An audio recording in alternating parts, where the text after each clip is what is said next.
Today, I told you about the terrible incident experienced by a young man who went camping alone with his brother years ago. This camping story seems like an ordinary adventure at first, but it has a dark twist. Start listening now and discover dark mysteries. In March 2003, when I was 17 years old, my brother and I went camping in the Los Padres National Forest for a weekend. This camping trip was supposed to be different from our previous ones, because this time we were alone. We reached an isolated swimming area called the Pit, where local people had gathered. This place was a large and deep swimming hole under an 18-meter cliff, where seawater had accumulated. However, this camping expedition would soon take a dark turn. Our first day went pretty well after spending hours swimming, catching crabs, and jumping off rocks. We set up our tent and lit a fire during dinner. We were visited by a large student group camping near the pit. They claimed to be students from the Gulf region and had been camping for almost 2 weeks. However, things took a strange turn that night.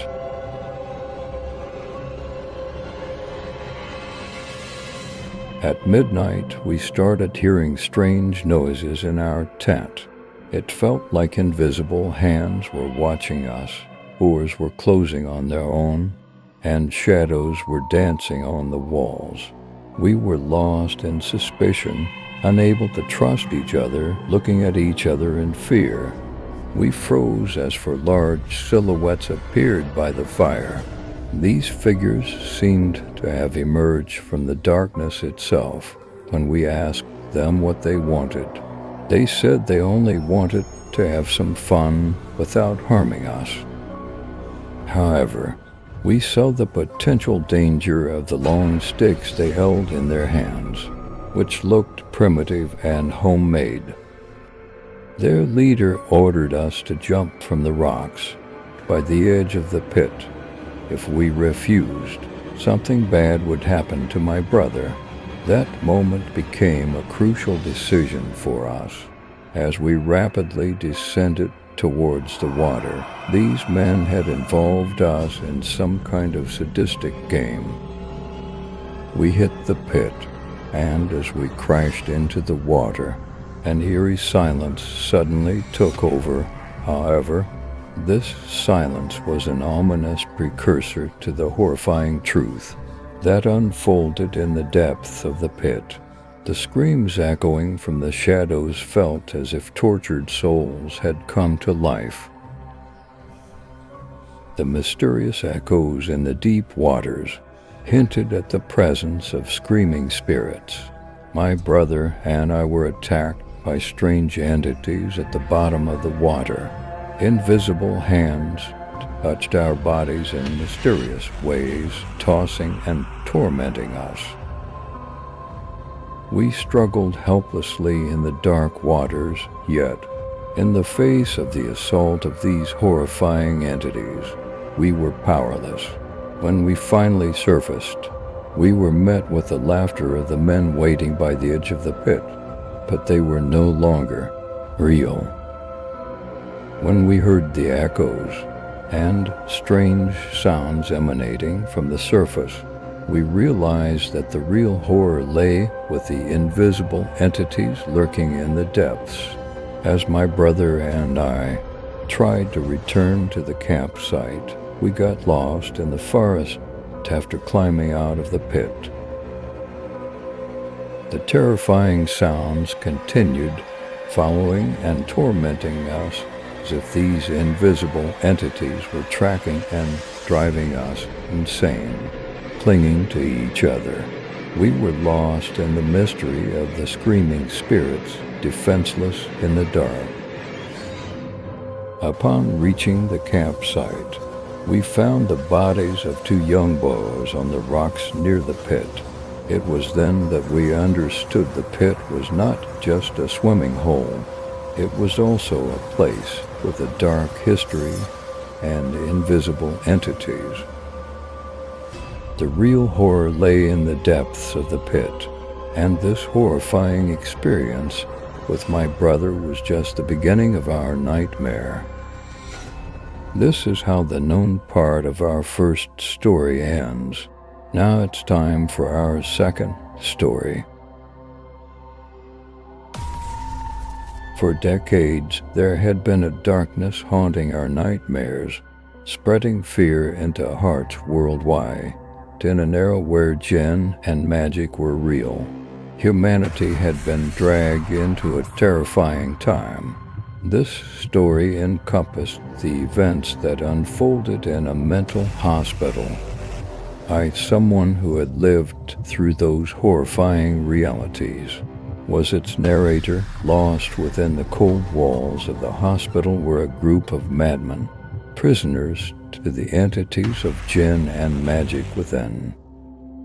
Myself and 3 other characters were inmates struggling for survival in this dark prison, ghostly shadows roaming the prison corridors and whispers behind the walls sent shivers down our spines.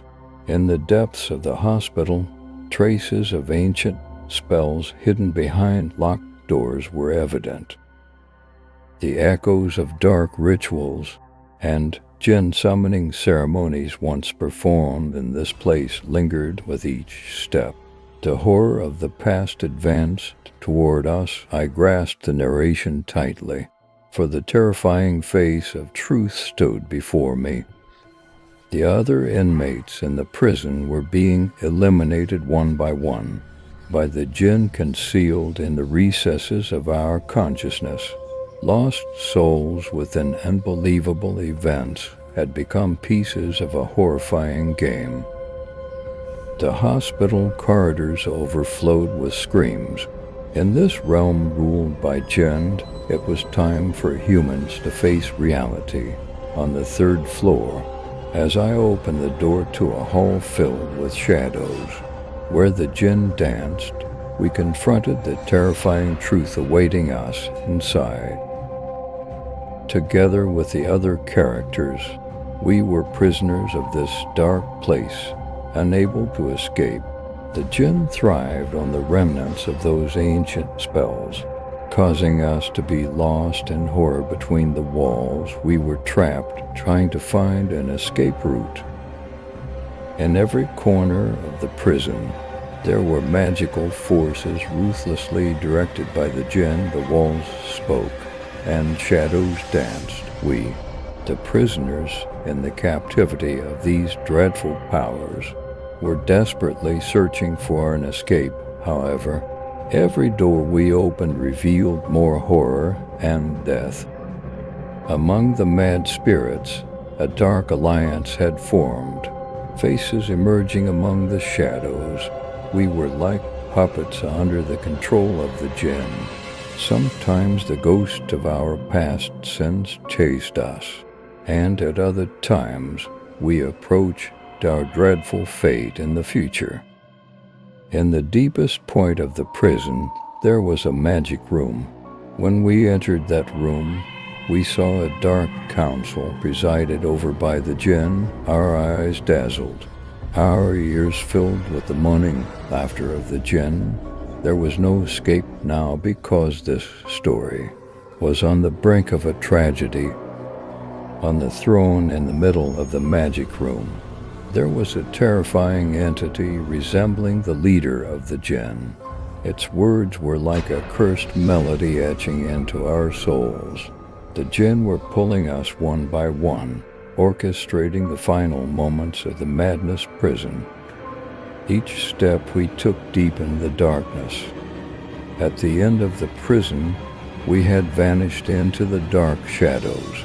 As we breathed our last, the victorious cries of the jinn echoing in the depths of the prison resonated like a death march. The other characters, one by one, succumbed to the magical powers in the hands of the jinn. losing their lives. Each of their bodies, abandoned in the dark corridors, had become the plaything of the jinn.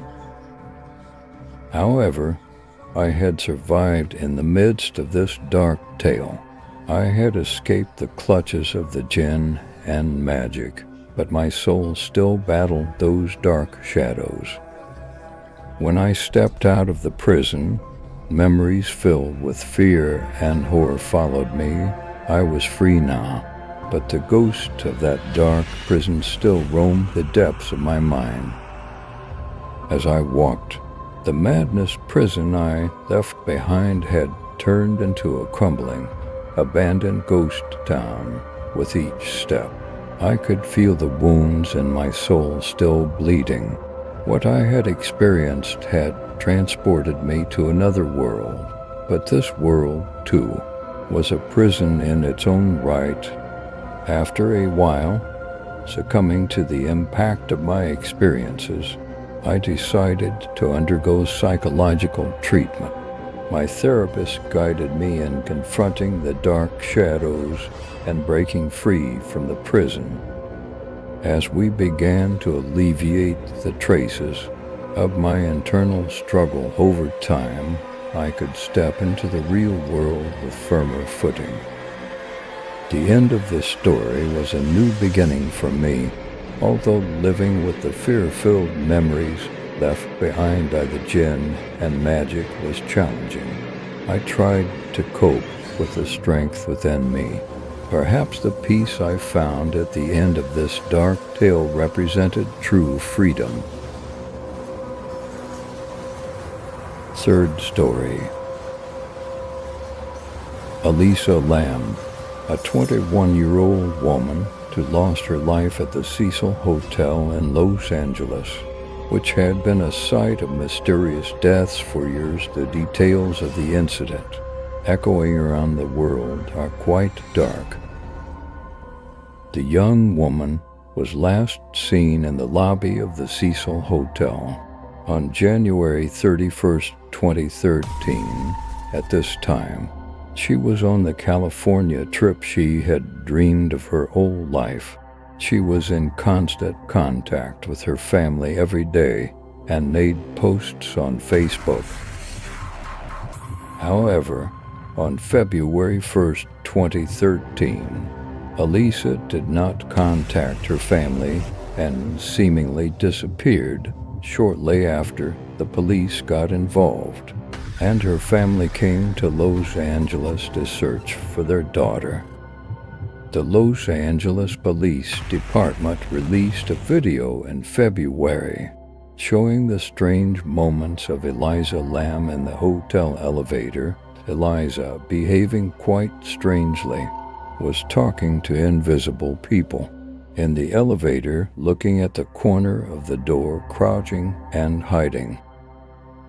There were theories about Elisa's behavior, such as a psychotic attack, demonic possession, or an assailant outside her field of vision. During that time, guests of the hotel reported issues with the water supply at the Cecil Hotel. Complaints were made about the terrible condition of the shower, the water turning black at first and then returning to normal. Furthermore, it was said that the taste of the water was very strange, sweetish, and nauseating. On February 19th, a hotel employee went to the roof to check the hotel's water tanks. It was there that they found Lamb's decomposed, naked body near her personal belongings. On the other hand, there is no footage of Elisa after she exited the elevator. In other words, somehow she managed to get to the roof, enter the water tank, close the lid, and drown. Although the tank has an openable metal latch, authorities claim that access to the roof is secured with an alarm and lock. Moreover, many people think it is impossible for the lid, especially for a weak woman like Elisa, to be closed.